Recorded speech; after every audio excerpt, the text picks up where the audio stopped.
తోతాపూరి మామిడి కాయలు అమ్ముకోలేకపోతున్నామని, ర్యాంపుల వద్ద రోజుల తరబడి ట్రాక్టర్లు ఉంచాల్సి వస్తుందని కలెక్టర్ సుమిత్ కుమార్కు పుల్చల మండలం మామిడి రైతులు మొరపెట్టుకున్నారు.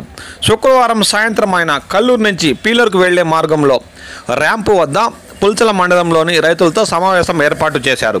ప్రభుత్వం ప్రకటించిన తోతాపూరికి కిలో 4 రూపాయలు ఇచ్చి కోత కోసిన కాయలను ర్యాంపులు పరిశ్రమల్లో దించుకుంటే చాలని కలెక్టర్లకు చెప్పుకున్నారు. తమిళనాడు, కర్ణాటకకు తోతాపూరి తీసుకెళ్తే సరిహద్దు ప్రాంతాల వద్దే లారీలకు వెనక్కి పంపుతున్నారని లారీల యజమానులు ఆయనకు వివరించారు. అనంతరం ఆయన వెదురుకుప్పం మండలంలో మామిడి రైతులతో ప్రత్యేక సమావేశం ఏర్పాటు చేశారు.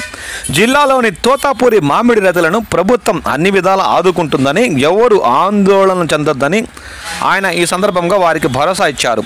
శుక్రవారం కార్వేటు నగర్ మండలం అన్నూరు వద్ద ఉన్న ఏబీసీ జ్యూస్ ఫ్యాక్టరీని తనిఖీ చేశారు.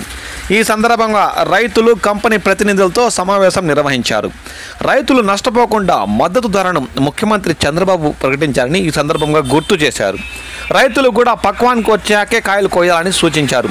చివరి కిలో వరకు 4 రూపాయల సబ్సిడీ ఇవ్వడం జరుగుతుందని స్పష్టం చేశారు.